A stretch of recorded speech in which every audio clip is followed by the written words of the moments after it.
సరిగ్గా 24 ఏళ్ల కిందట ఎక్కడైతే గులాబీ జెండా మొట్టమొదటిసారి ఎగిరిందో అదే జలదృశ్యంలో ఈరోజు తిరిగి రజతోత్సవ సంబురానికి మేమందరం కలిసి ఇక్కడికి వచ్చి ఏ పెద్ద మనిషి అయితే ఆనాడు గులాబీ జెండాకు తెలంగాణ రాష్ట్ర సమితి అనే పార్టీకి ఏ అండా దొరకని నాడు, ఎవరు కూడా కనీసం ఆశ్రయం ఇయ్యని నాడు నేనున్నానంటూ ముందుకు వచ్చి తన ఇంటిని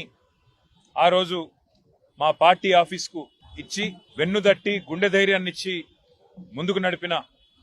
స్వర్గీయ ఆచార్య కొండా లక్ష్మణ్ బాపూజీ గారి జలదృశ్యంలో ఈరోజు మళ్ళీ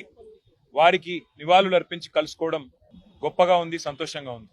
పెద్దలు కొండా లక్ష్మణ్ బాపూజీ గారు కానీ, స్వర్గీయ ఆచార్య కొత్తపల్లి జయశంకర్ గారు కానీ ఈ ఉద్యమానికి, మా పార్టీ ప్రస్థానానికి ఒక రకంగా చెప్పాలంటే స్ఫూర్తి మూల స్తంభాలు వారు. టిఆర్ఎస్ పార్టీ ఆనాడైనా ఈనాడైనా ఉద్యమ పార్టీగా రాష్ట్రాన్ని సాధించి అధికార పార్టీగా ఉజ్వల తెలంగాణను ఆవిష్కరించి ఇవాళ ప్రతిపక్ష పార్టీగా ప్రజల పక్షాన గట్టిగా నిలబడి పోరాడుతున్నది అంటే ఆనాడు ఇట్లాంటి పెద్దలు అందించిన ప్రజాస్వామిక స్ఫూర్తి, పెద్దలు కేసీఆర్ గారి నాయకత్వ పటిమ అనేది చెప్పక తప్పదు. ఇవాళ 24 ఏళ్లు నుండి 25వ సంవత్సరంలో అడుగు పెడుతున్న సందర్భంగా స్వర్గీయ కొండా లక్ష్మణ్ బాపూజీ గారికి, స్వర్గీయ కొత్తపల్లి జయశంకర్ గారికి, వేలాదిగా తెలంగాణ రాష్ట్ర సాధన కోసం ప్రాణాలు అర్పించిన తెలంగాణ అమరవీరులందరికీ వినయపూర్వకంగా చేతులు జోడించి వారికి వినమ్రంగా పాదాభివందనం చేస్తూ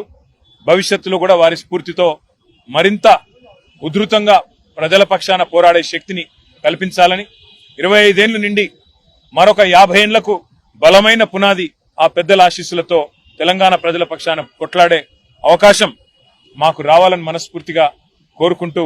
సహకరించిన పాత్రికేయ మిత్రులకు కూడా 24 ఏళ్లుగా ఉద్యమంలో, తర్వాత అధికార పార్టీగా, ఇవాళ ప్రతిపక్ష పార్టీగా అడుగడుగున సహకరించి మాకు అండగా నిలబడ్డ జర్నలిస్ట్ అన్నలు, తమ్ముళ్లు, పేరు పేరున తెలంగాణలోని సబ్బండ వర్గాలకు కూడా హృదయపూర్వకంగా నమస్కారాలు, వినమ్రంగా ప్రణామాలు. Thank you.